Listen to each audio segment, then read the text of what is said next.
everyone, and thank you for visiting our channel Sweet Camper Life. In this video we are in Ginnie Springs in High Springs, Florida, and that is a few miles north of Gainesville. This is a private park, 200 acres worth on the Santa Fe River, and they have 4 beautiful springs made famous by Jack Cousteau. They have electric campsites with water as well, and they have primitive campsites, and they have a total of about 200 campsites, so it's huge. When we first got there, it was just raining, so we had lunch and enjoyed the rain for a while. Our relatives were ready to go in spite of the rain, and then we just took a short drive down over to the first springs, which is the first one and the most popular one, which is actually called Ginnie Springs, G-I-N-N-I-E. There they have a volleyball court, and they have volleyball courts throughout the park as well. So once we got there, these guys were ready to go. We jumped in. The waters are beautiful. Because of the rain, the water was murky on the first day. But just beware, this is cold water. This is 72 degrees. Once we came out of the spring, we decided to kayak and try out our new kayak that we got on Amazon. I'll leave the link in the description below. And we just crossed the river over to the other bank. Once we got there, there was a small spring, and a lot of people don't visit it because you have to either swim across. And swimming isn't a really great idea because there's a lot of current in that Santa Fe River. So we went across and hung out there for a little while, just Jenny and I, just beautiful. And then we just went ahead and paddled back. But this is a really nice spring. Like I said, it's small, but hardly anybody visits it. So if you want to be in a spring, away from the crowds, then this is the spring to go to.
¡Atención!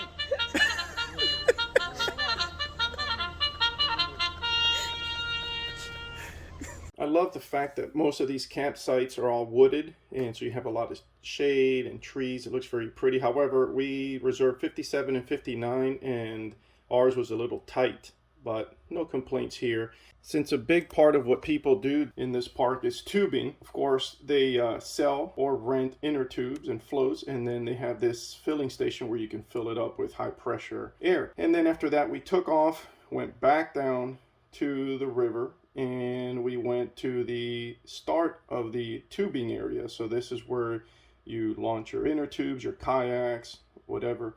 And then you just float down and relax as you just drift down the lazy river. Like I said, there's current, but there's not tons of current, and the water is 72 degrees.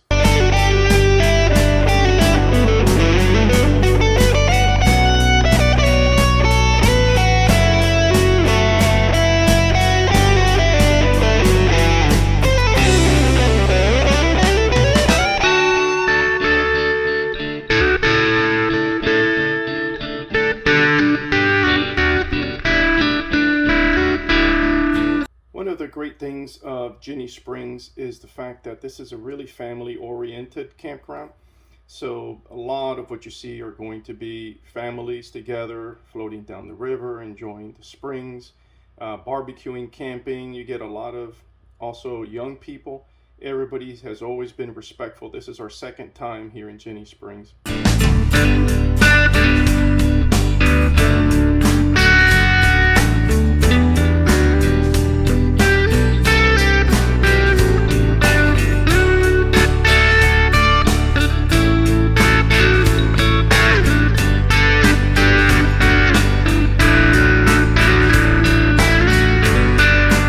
It is expensive. They charge $30 per person per day, but it's well maintained. They have restrooms all over the park.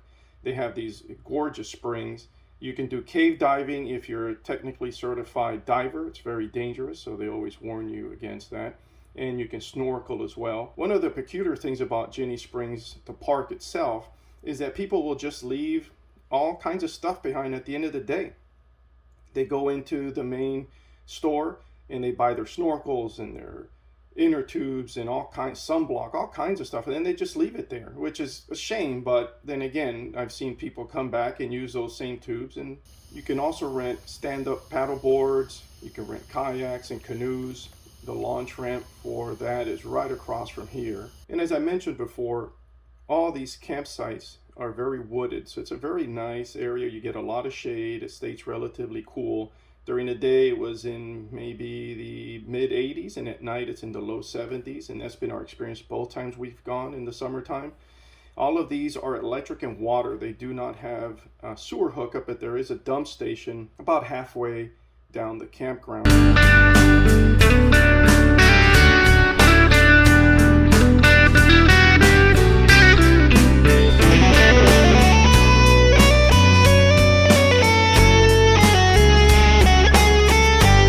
Most of the sites are primitive campsites, and these are really nice. Most of these are on the left end of the campground.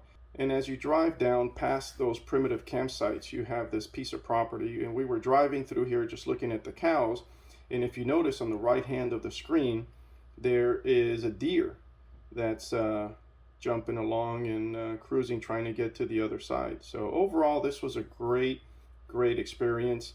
And just make sure that you check in online to make it easier. So some of my thoughts on this park. I love this park. This is the second time we've been here, like I mentioned before. They have a lot of things to do. You can bring your bike. There's trails that you can ride. There's 4 different springs. There's the tube run. You can snorkel. If you're a certified cave diver, you can dive the caves. We've seen guys do that before. I do not have the courage to do that. This is very family friendly. They have restrooms everywhere. They have showers everywhere. They do a good job of maintaining the park and the sites. There's 129 sites in total. Most of them are primitive campsites. All the electric and water sites are right behind the main building. Make sure you bring inflatable inner tubes or rafts or kayaks, something to float down the river, because that's really a big part of this. You'll go into the springs. You'll enjoy the springs for a little bit, enjoy the cold water, and then you'll hit the river and just kind of cruise down the river. And you can just see a lot of families and kids and parents just floating down, relaxing. It's just a really laid back environment. Everybody's been very nice. So we really enjoy this park. We would definitely come back again. If you guys visit, let me know what your thoughts were and what your experience were in the comments below. Thank you so much for watching this video. Hit the like button, subscribe, and we'll see you guys again soon.